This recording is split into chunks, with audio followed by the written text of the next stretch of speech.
Vocês vão ver como eu vou me empolgar mais agora. Eu vou ficar mais feliz agora, eu vou ficar mais solto. Amém? Posso ouvir um aleluia? Posso ouvir um glória a Deus? Diga comigo, Jesus é o centro da pregação. Duas coisas eu recebo, duas bênçãos maravilhosas eu recebo quando eu creio em Jesus. Eu quero desmistificar aqui que crer não é acreditar, crer é seguir. Crer é você assumir uma fé e fazer daquilo parte do teu caráter, do teu estilo de vida, do teu DNA. Então, versículo 34 em diante, quando Pedro chega, há todo um rebuliço. Depois você lê, você vai ver que coisas maravilhosas acontecem enquanto os funcionários de Cornélio vão lá buscar Pedro. Uma visão acontece, o Espírito Santo fala com Pedro que ele deve ir com os caras para ir para a casa de Cornélio. Aí eles trazem Pedro. Pedro chega na casa de Cornélio. Cornélio se prostra diante de Pedro. Aí Pedro diz: não, se levante, porque eu sou homem igual a você, eu não mereço que você se prostre diante de mim. Se prostre só diante de Deus. Mais uma coisa aprendemos aqui: não se prostre diante dos homens, não se prostre diante de ídolos, imagem de escultura. Só Deus merece a sua adoração. Posso ouvir amém? Tanto Pedro falou: não se prostre diante de mim que eu sou um homem igual a você, como o anjo falou. João em Apocalipse, quando ele estava recebendo as maravilhosas revelações de Apocalipse, lá no capítulo 19 em diante, tem um anjo que aparece para ele, e ele se prostra, se curva diante do anjo, e o anjo imediatamente pega nele e diz: não faça isso, não se curve diante de mim, que eu sou servo teu, conservo dos teus irmãos, adore só a Deus. Então nós temos o homem Pedro, que a igreja romana colocou como a pedra fundamental da igreja. Ele não é a pedra fundamental, quem é a pedra fundamental é Jesus. Posso ouvir amém? Pedro não tem a chave da porta do céu, ele não tem a chave do céu, quem tem a chave é Jesus que tem na mão. Quando a Bíblia diz, Jesus fala para Pedro, em relação à igreja: eu darei a vocês a chave do reino. Está falando de orar e Deus responder, de você orar e em concordância Deus também concordar com você e dizer amém para aquilo que você orar. Onde tem 2 ou 3 reunidos em meu nome, estarei presente. Tudo que pedides em oração crendo, né? Tudo que ligares na terra em oração será ligado no céu. Então é para isso que serve. Quem tem a chave não é Pedro. Então tanto Pedro, para quem as pessoas hoje estão se prostrando, ele disse que não deve se dobrar diante dele, quanto o anjo do Senhor. O anjo apareceu para mim. Não se prostre diante de anjo. Anjo está aqui para te servir. Amém?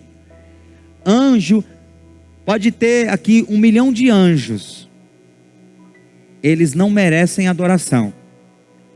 A Bíblia diz em capítulo 1 de Hebreus que eles foram levantados como ministros de fogo para servir em favor daqueles que são salvos. Quem é salvo aí diz amém. Diga aleluia. Paulo repreendeu uma turma que naquele tempo estava fazendo culto a anjos. E até uma crítica para os pentecostais que falam um monte de anjo. O anjo vai te tocar, o anjo vai fazer isso, o anjo vai fazer aquilo. Aí eles dizem que isso é culto a anjo. Não, isso não é culto a anjo. Pode até ser que não seja tão saudável mencionar mais nome de anjos do que de Jesus, mencionar mais nome de diabo do que de Jesus no culto. Eu concordo que a gente precisa equilibrar e Jesus deve ser o centro. Mas você mencionar que o anjo está na igreja, está movendo, está operando, e liberar anjos, e designar anjos, isso não é culto a anjos. Os anjos estão trabalhando em favor do culto que está acontecendo a Deus. Posso ouvir amém? Naquele tempo tinha uma turma que fazia culto a anjos. Não, o culto hoje é direcionado ao anjo Gabriel. O anjo Gabriel é isso e aquilo outro. Então eles começavam a prestar louvores para um anjo. Paulo repreendeu porque isso era heresia. Só Jesus merece o nosso culto. Amém? Aleluia! Então, aí Pedro chega, Cornélio se prostra. Aí quando ele escuta a história que o anjo apareceu para Cornélio, olha o que ele diz, versículo 34. Então falou Pedro dizendo: reconheço por verdade que Deus não faz acepção de pessoas. Por que Pedro fala isso? Ele não fala sem razão. Aqui nesse momento a igreja gentílica estava começando a ser alcançada.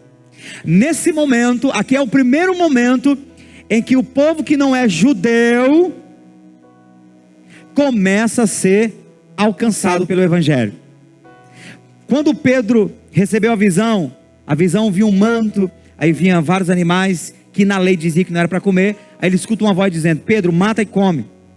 E ele se assustou e disse: de maneira nenhuma, Senhor, eu jamais comi coisa imunda. O judeu não comia certas coisas porque estava na lei, e eles tinham que obedecer à lei. E Deus colocou animais na visão para ele, mandou ele comer, e era contra a lei.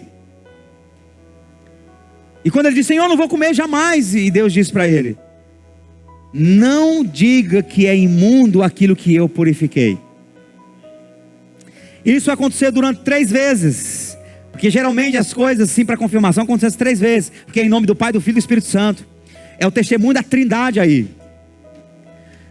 E quando os homens chegaram, mandaram chamar ele, e Cornélio conta a história, aí ele entende que aquela visão falava que os gentios estavam sendo purificados, que não era só o povo judeu que ia ser salvo, que agora os gentios, o povo de outras nações. Quem é o gentio, pastor? O povo que não faz parte da raça judaica, o povo de outras nações, você e eu. E você poderia balançar alguém agora e dizer: rapaz, eu estou achando bom esse negócio. Diga glória a Deus. Porque na proposta da visão judaica, você e eu não estávamos inclusos na salvação. É tanto que assustou Pedro. Aí quando Pedro vê tudo isso acontecendo, o testemunho do Espírito Santo, a história do anjo, aí ele diz: agora eu reconheço de verdade que Deus não faz acepção de pessoa. Pá! Quebrou a barreira. A porta se abre neste momento para a possibilidade dos gentios receberem o Evangelho. Amém, irmãos? Naquele dia Deus estava pensando em você e em mim. Naquele dia Deus estava trabalhando, pensando que no dia 15 de março de 2025, 2018, você e eu estaríamos aqui nos alegrando, celebrando ao Senhor, porque Ele abriu para nós a oportunidade de sermos salvos. Amém? Aleluia! Vamos para o 35. Pelo contrário, em qualquer nação, aquele que teme e faz o que é justo, lhe é aceitável. Esta é a palavra que Deus enviou aos filhos de Israel, anunciando-lhes o Evangelho da paz, por meio de Jesus Cristo. Este é o Senhor de todos. Uhul! Pedro já começa a mudar a linguagem. Ele não é Senhor dos judeus. Agora eu entendo que Ele é Senhor de todos. Vós conheceis a palavra que se divulgou por toda a Judeia, tendo começado desde a Galileia, depois do batismo que João pregou, como Deus ungiu a Jesus de Nazaré, com o Espírito Santo e com poder, o qual andou por toda parte fazendo bem e curando a todos os oprimidos do diabo, porque Deus era com ele. E nós somos testemunhas de tudo que ele fez na terra dos judeus e em Jerusalém, ao qual também tiraram-lhe a vida, pendurando-o no madeiro. A este ressuscitou Deus no 3º dia e concedeu que fosse manifesto, não a todo o povo, mas às testemunhas que foram anteriormente escolhidos por Deus, isto é, a nós que comemos e bebemos com ele. E depois que ressuscitou dentre os mortos, e nos mandou pregar ao povo e testificar que ele é quem foi constituído por Deus, juiz de vivos e de mortos. Aqui ele está colocando Jesus no centro. Ele está revelando quem é essa pessoa maravilhosa de Jesus. Versículo 43: dele todos os profetas dão testemunho de que por meio de seu nome, todo aquele que nele crê, todo aquele que nele crê, todo aquele que nele, todo aquele que nele crê, recebe remissão de pecados. Ah, se você estivesse entendendo a profundidade dessa revelação, que você dará um glória mais alto. Diga aleluia. Rapaz, eu tento não ser pentecostal. Sabe que eu tento não ser pentecostal às vezes? Às vezes eu tento assim ser formal. Rapaz, mas não dá não, velho. Quando eu começo a a experimentar, a sentir, a ver a grandeza do amor de Deus, aí meu irmão, aí minha alma tem que explodir, a minha alma tem que se expressar, alguma coisa tem que acontecer de dentro para fora, porque a Bíblia diz que a boca fala do que o coração está cheio, e o Zezinho diz que os braços, as pernas, o corpo se mexe, conforme está cheio o coração. Que coisa boa, Jesus morreu por mim na cruz. Reage, se mexa, vibre, diga: Jesus é bom. Não, estou pedindo para você dizer: diga: Jesus é bom. Diabo não vale um bombom. Diga: Jesus é tremendo. O cão não vale uma cibalena. Pastor, o que é cibalena? Pergunta aí para essa turma já de essa turma já passada, essa turma geração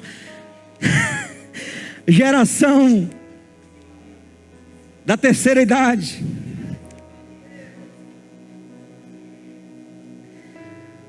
Dele todos os profetas dão testemunho de que por meio de seu nome, todo aquele que nele crê recebe remissão de pecados. Ainda Pedro falava estas coisas quando caiu o Espírito Santo. Diga: caiu. Diga: caiu.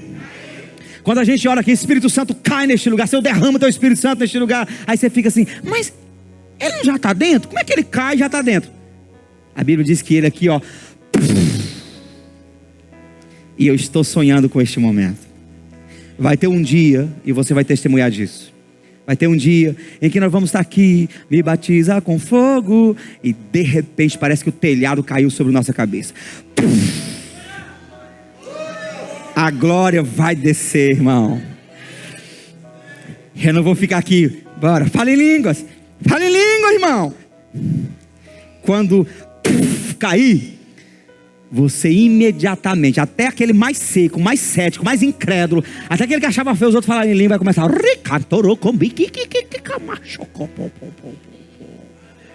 eita glória! Vai sair gente correndo aqui querendo subir na coluna. Oh meu Deus, eita coisa boa.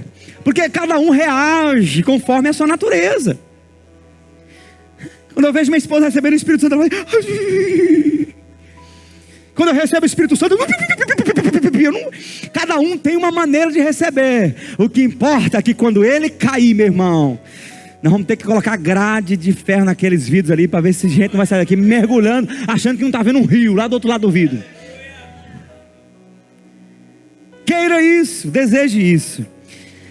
Ainda Pedro falava estas coisas quando caiu o Espírito Santo sobre todos que ouviam a palavra. Quem está ouvindo a palavra diz amém. E os fiéis que eram da circuncisão, que vieram com Pedro, admiraram-se, porque também sobre os gentios foi derramado o dom do Espírito Santo, pois os ouviam falar em línguas e engrandecendo a Deus. Essa palavra engrandecendo a Deus está na característica do profetizar. Engrandecendo a Deus. Então perguntou Pedro: porventura pode alguém recusar a água para que não sejam batizados estes que, assim como nós, receberam o Espírito Santo?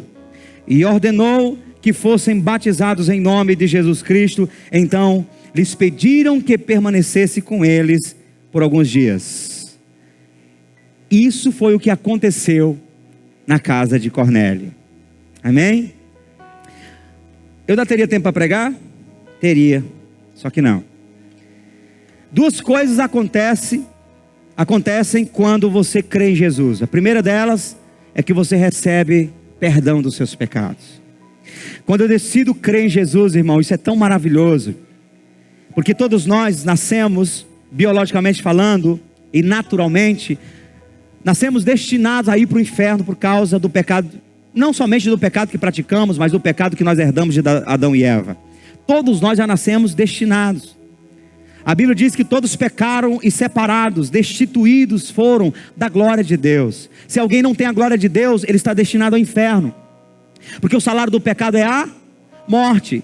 E quando a Bíblia fala de morte, não está falando apenas da morte física, mas da morte da separação eterna do homem com Deus.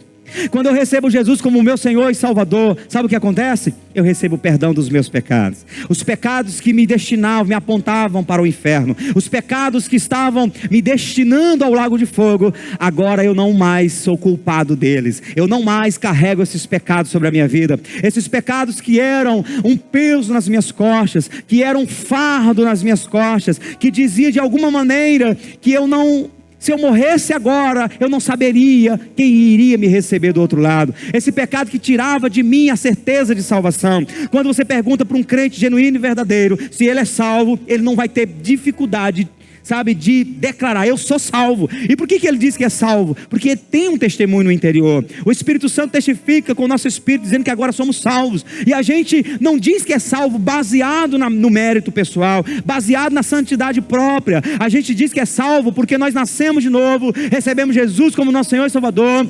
E sendo, pois, justificados pela fé, temos paz com Deus por meio de nosso Senhor e Salvador Jesus Cristo. Ou seja, quando eu recebo Jesus, quando eu creio em Jesus, eu sou perdoado, e dentro de mim não há mais acusação. Eu tenho paz com Deus. Mas quando você vai perguntar para uma pessoa que não recebeu Jesus ainda, e pergunta: se você morrer agora, você é salvo? Aí, não, só Deus é que sabe, eu não sei, eu não tenho certeza. Dificilmente você vai encontrar uma pessoa que vai dizer: não, se eu morrer agora, eu sei que sou salvo.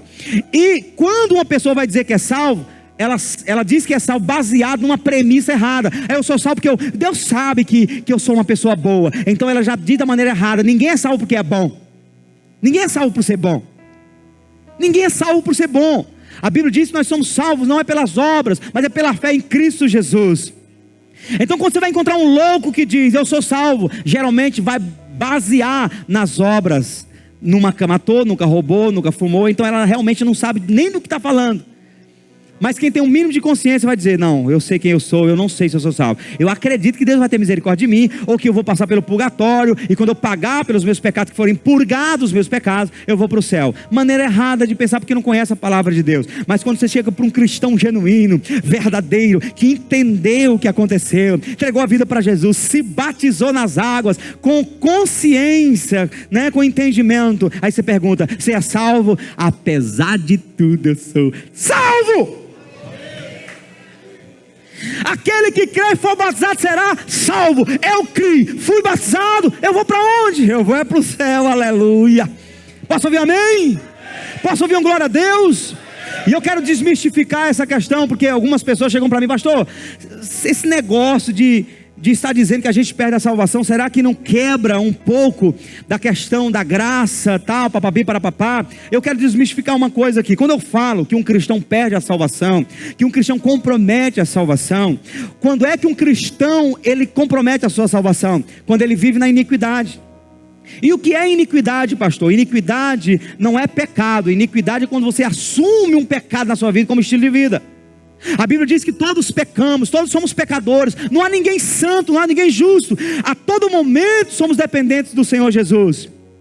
E a Bíblia diz assim: filhinhos, eu falo para vocês não pecarem, porque o apóstolo João acredita que uma vez que ouvimos a palavra de Deus, há dentro de nós uma predisposição para vigiar e não ficar caindo em pecado. Então se em algum momento, por vacilo meu, por fraqueza minha, eu caí em algum pecado, a Bíblia diz que quando eu confesso esse pecado, o Senhor me perdoa, porque Ele sabe que esse pecado aconteceu ou por uma fraqueza, ou por um vacilo, ou por alguma ignorância, mas que imediatamente eu estou voltando em arrependimento, dizendo: Senhor, me perdoa, Senhor, não quero fazer mais isso, me liberta disso. Então há dentro de mim um testemunho que argumenta, dizendo que essa não é a minha índole, esse não é o meu caráter, não é isso que eu quero viver, eu não assumo isso. O homem pode em algum momento ter adulterado, pecado contra a esposa, e adulterado e traído, mas se ele se arrepende dos seus pecados, ele não é um adúltero, ele caiu no pecado do adultério. Mas a partir do momento que ele pecou, que ele traiu a esposa, e aí vem a palavra de Deus para ele se arrepender, e ele diz: não, eu traí, eu sei que eu estou errado, mas eu vou viver nesse pecado mesmo, eu vou continuar com a minha amante, eu vou largar minha esposa por essa outra mulher. Então já não é mais pecado, é uma iniquidade. Ele decidiu assumir para a sua vida esse erro. E aí quando Jesus vai dizer para alguns: apartai-vos de mim, Ele não vai dizer: vós que praticais pecados, Ele vai dizer: apartai-vos de mim, vós que praticais iniquidades. Vocês viveram um estilo de vida de pecado, assumiram isso voluntariamente, isso vira uma iniquidade. A Bíblia diz que quando o apóstolo Paulo vai mencionar a respeito do anticristo, ele o menciona posiciona e o define como o iníquo. Por que o iníquo? Porque o caráter do anticristo é algo voluntário. Ele realmente sabe que está atuando contra Deus. Ele não se arrepende, porque aquilo faz parte do seu caráter. É uma iniquidade, portanto ele é chamado de iníquo. Amém? Eu posso ouvir aleluia? Isaías experimentou algo, quando ele viu a glória de Deus. Ele disse: ai de mim que vou perecendo, porque sou homem de lábios impuros e convivo no meio de um povo de impuros lábios. E duas coisas acontecem ali. O serafim pega uma brasa de fogo, toca os lábios dele e diz: olha, isso te tocou, tua iniquidade foi tirada e perdoado o teu pecado. Isaías não tinha só pecado, ele tinha iniquidade. Ele diz: sou homem de lábios impuros e habito no meio de um povo de impuros lábios. Ou seja, Isaías não era aquele homem que estava no meio do povo e que de vez em quando falava um palavrão ou policiava. Não, ele, apesar de ser profeta, fazia parte do caráter dele um palavrão feio, um palavreado impuro. Eu sou homem de lábios impuros. Isaías era um homem que xingava. Isaías era um homem que reclamava, que contava piada, que falava as mesmas coisas, como tem muitos crentes no nosso meio. Tem muitos crentes que estão não sei quantos anos na igreja, ainda xinga, ainda fala palavrão, e você percebe que ele não quer mudar. E quando você diz: rapaz, quando você começa a falar essas palavras, não, isso aqui é normal, pastor. Não é normal não. Tudo aquilo que você fala, que sai da sua boca, que não reflete pureza, honestidade, santidade, é pecado. São palavras impuras.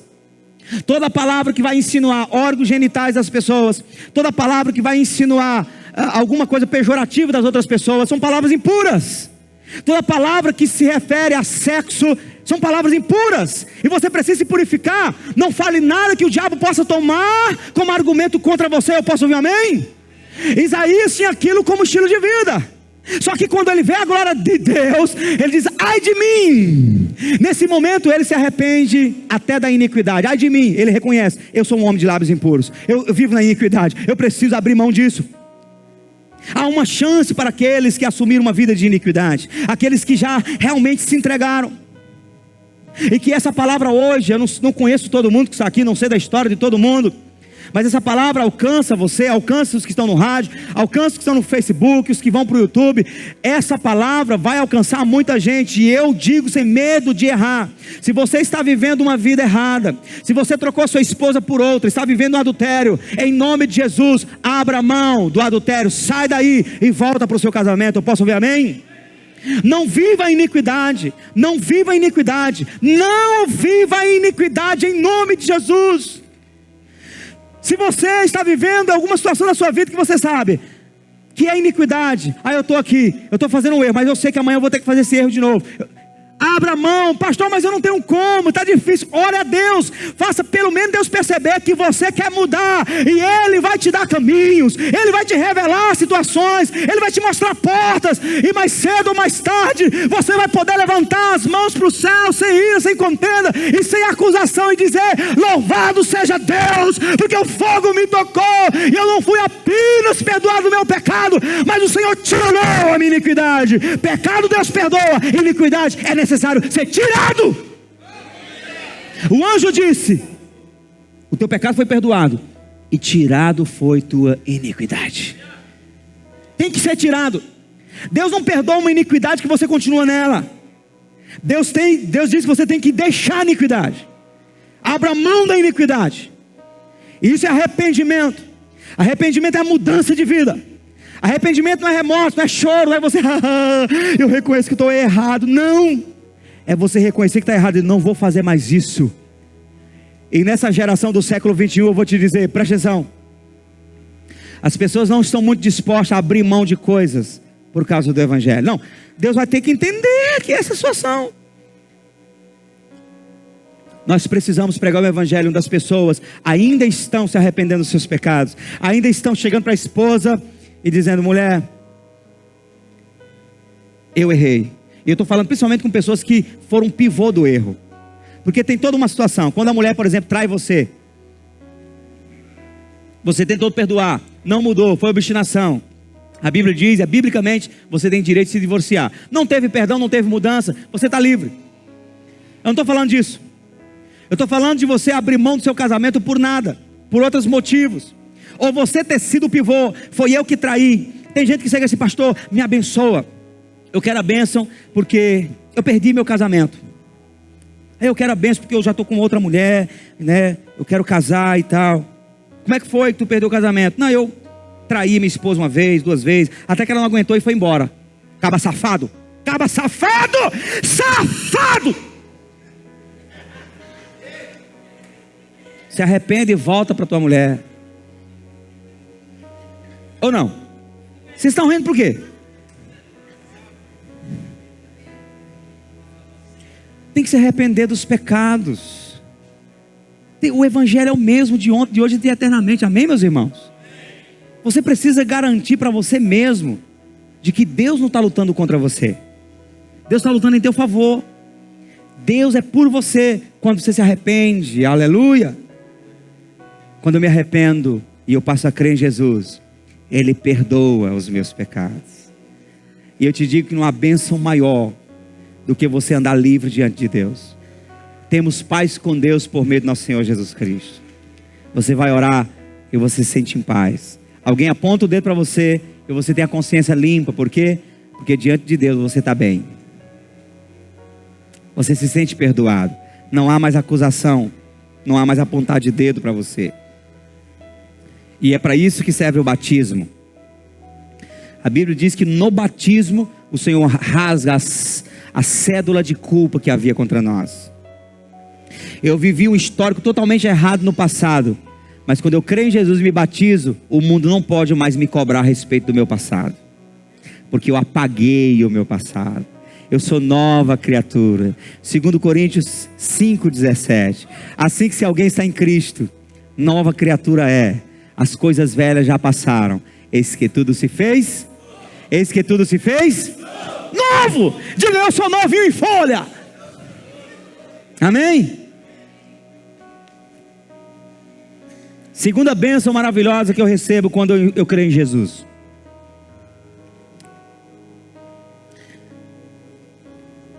Pedro disse: os profetas anunciaram a respeito do seu nome, que todos aqueles que crêem no seu nome têm a remissão dos pecados. Vamos lá, o 10, versículo. Dele todos os profetas dão testemunho de que, por meio de seu nome, todo aquele que nele crê, recebe remissão de pecados. E quando eles creram em Jesus, eles fizeram isso automaticamente. Pedro não fez aquele apelo que naturalmente a gente faz aqui, normalmente a gente faz. Entrega a vida para Jesus, assuma em público. Não, eles creram no coração naquele momento. Eles acreditaram em Pedro e por causa disso, eles tiveram já a remissão dos pecados. E em seguida eles recebem o Espírito Santo. A segunda coisa que você recebe quando crê em Jesus é o dom do Espírito Santo. E o dom do Espírito Santo não é um dom de línguas, certo? Quando a Bíblia fala aqui nesse texto, o dom do Espírito Santo, os dons do Espírito Santo são 9 dons, mas o dom do Espírito Santo é a descida do Espírito Santo sobre nós. É o Espírito Santo que Deus concedeu, Ele deu para nós o Espírito Santo.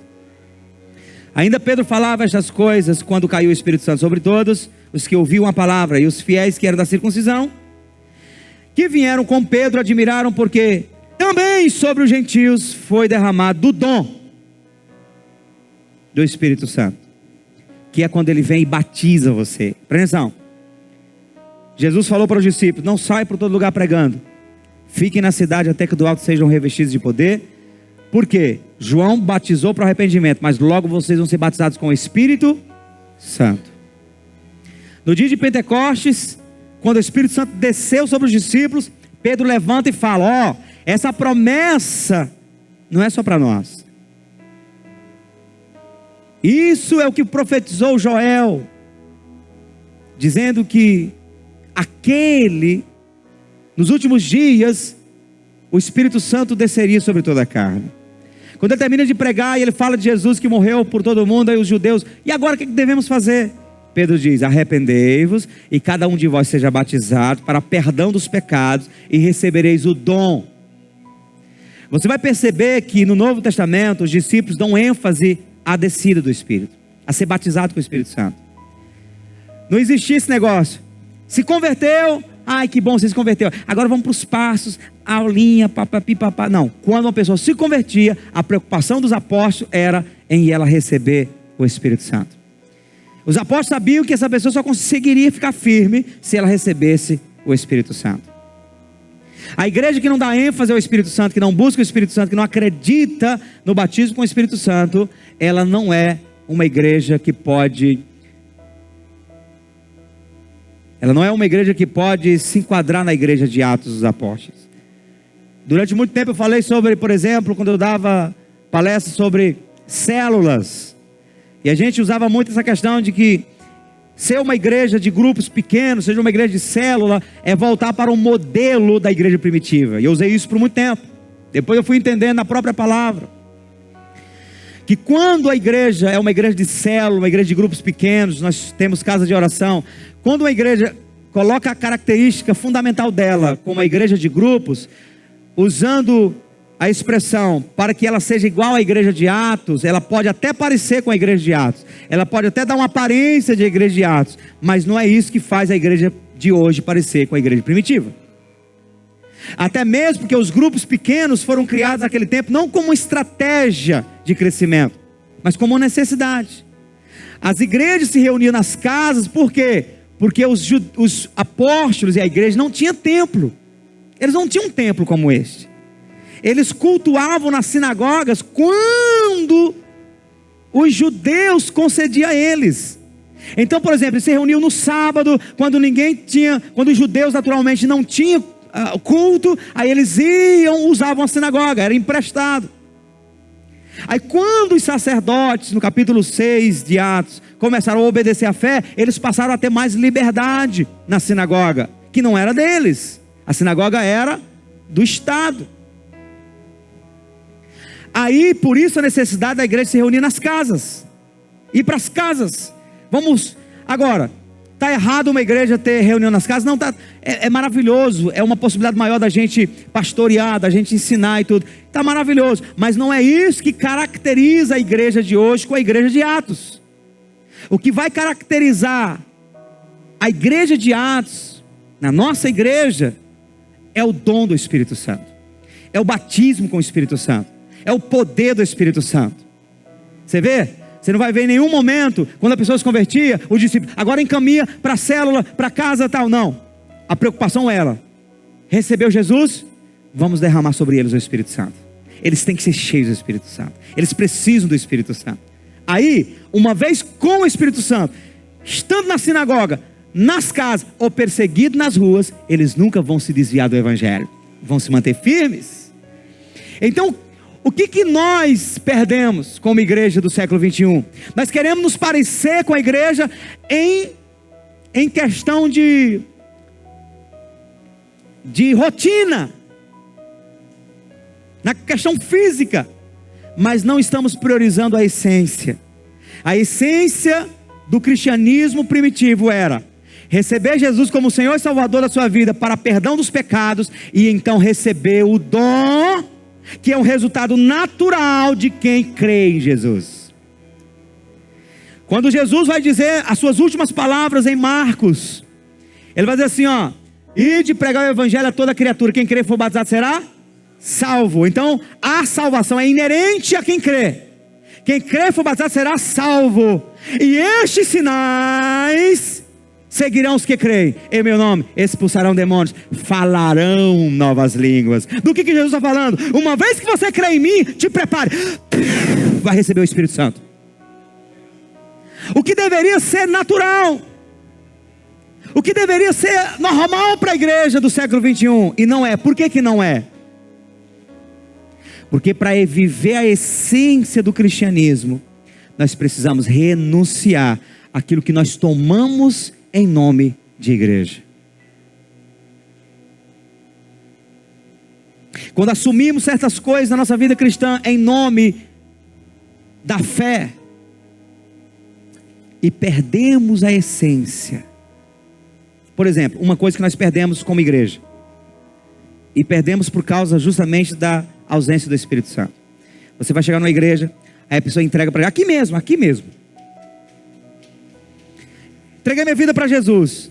A maneira como as pessoas às vezes entregam a vida para Jesus no século 21 é tão duvidosa, é tão assim, meio lá, meio cá, meio vamos, eu não sei, eu vamos.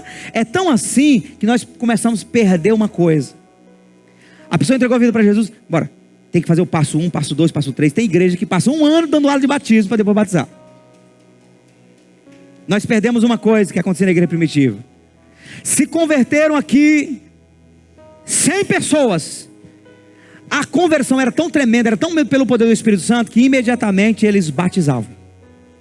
Se converteu? Rapaz, eu tenho certeza que você não fez isso por emoção. Você fez isso porque o Espírito Santo fez na sua vida, porque Ele tocou a sua vida, transformou a sua vida. É vida nova. Aí Pedro perguntou assim, poderia esses recusar o batismo nas águas, eles que receberam como nós o Espírito Santo? O segredo é receber o Espírito Santo. Receber o Espírito Santo, eles nunca mais têm a mesma vida. Eles nunca mais serão iguais. Serão diferentes para sempre. Pode batizar. E as pessoas eram batizadas. Por que nós demoramos para ver se a pessoa fica firme mesmo na igreja e tal? Justamente pela falta do avivamento. E eu gostaria de voltar para a essência, para o avivamento, para que as outras coisas aconteçam naturalmente. Eu não queria que a gente tivesse 100 casas de oração, porque nós somos organizadinhos. Fulano de tal, casa de oração. Quem é a gente? Levantamos os candidatos para novas casas de oração. Quem é? Eu não queria fazer isso. Eu queria ouvir que naturalmente as pessoas estão sendo transformadas. E ela chega, pastor, minha casa já virou uma casa de oração, pastor. Eu não sei de nada, acabei de me converter. Mas o pouquinho que você está me ensinando aqui no culto, eu já estou ensinando para um monte de gente que está indo para casa todo dia perguntando como é que é esse negócio. Você mudou sua vida, eu quero esse negócio. E a minha casa foi naturalmente transformada numa casa de oração. Pastor, tem alguém aí um pouco mais maduro? Manda lá para casa porque eu não estou dando conta. É gente demais, o povo me faz pergunta, eu não sei como. E a gente começar a mandar pessoas para as casas de oração para atender uma necessidade que o Espírito Santo trouxe. Ou seja, estamos vivendo a essência. Portanto, o que é secundário naturalmente vai acontecer. Estrutura de casa de oração, batismo, outras coisas, elas na igreja primitiva não era problema. Diáconos, por que levantaram os diáconos? Porque eles não estavam dando conta, as multidões indo para cima, estava desorganizado, porque o Espírito Santo salvou tanta gente, trouxe tanta gente, que houve necessidade de uma estrutura organizacional. Aí nós organizamos tudo, e levantamos diácono, e fazemos casa de oração, célula e tal e tudo, e o Espírito Santo que é bom? Nada.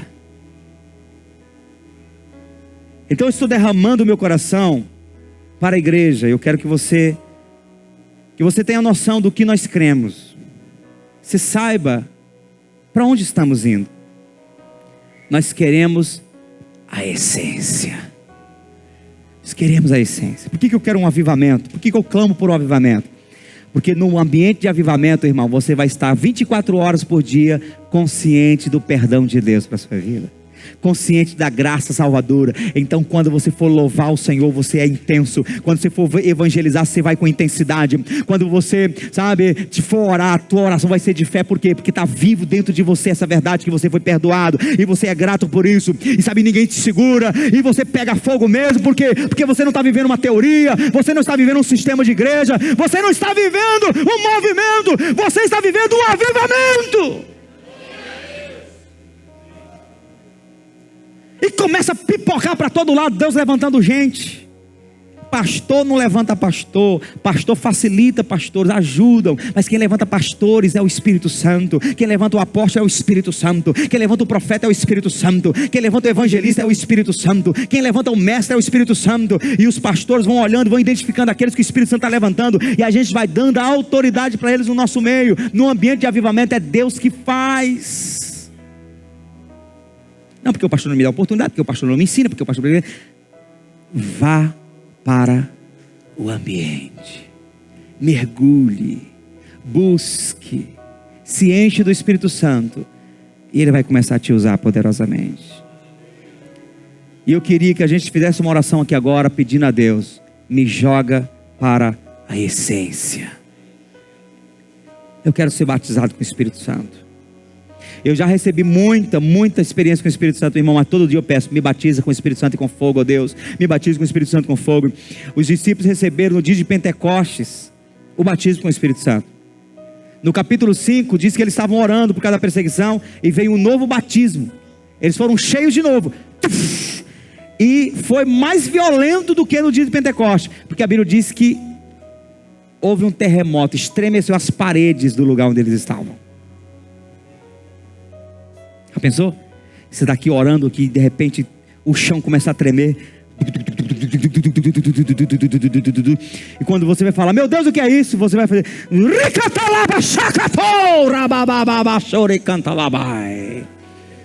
vamos colocar de pé. Eu quero que você fique doido mesmo. Eu quero que você fique maluco. Eu quero que você deseje algo mais profundo do que o que estamos vivendo. Eu quero que você se jogue para algo mais poderoso. O teu Deus é poderoso, o teu Deus é maravilhoso, o teu Deus é tremendo. E eu quero te desafiar a buscar isso, o batismo com o Espírito Santo. Amanhã, na vigília, nós vamos dar ênfase ao batismo com o Espírito Santo. Então nós vamos chamar o povo aqui na frente, vamos ficar de joelho aqui e nós vamos colocar o povo para clamar, para ser batizado com o Espírito Santo. Então amanhã a ênfase vai ser batismo com o Espírito Santo. Pode espalhar isso. Se você nunca for batizado com o Espírito Santo, eu até quero conclamar. Amanhã é um ótimo dia para você jejuar. Jejum, se puder passar o dia inteiro jejuando, ou tirar umas 2 refeições do dia, venha no óleo, venha preparado, venha com o coração aberto, venha queimando, venha motivado, venha com fome, com sede. Amanhã nós vamos orar aqui para Deus derramar o Espírito Santo, para você ser batizado com o Espírito Santo, amém? Eu quero ver essa igreja batizada com o Espírito Santo. Eu não quero ver alguns irmãos falando em línguas, eu quero ver a igreja batizada com o Espírito Santo. Pastor, o que significa isso? De repente nós estamos pregando aqui, caiu o Espírito Santo sobre todos. Ah, meu Deus do céu. O meu sonho é ter que parar no meio da pregação. Como, pastor? Não tem mais como falar, porque o povo vão perder noção de que tem um pastor pregando na frente. Vão estar falando em línguas, vão estar profetizando, glorificando a Deus, o Espírito Santo tomando todo mundo. Aí Teresina verá o que Deus vai fazer nesta cidade.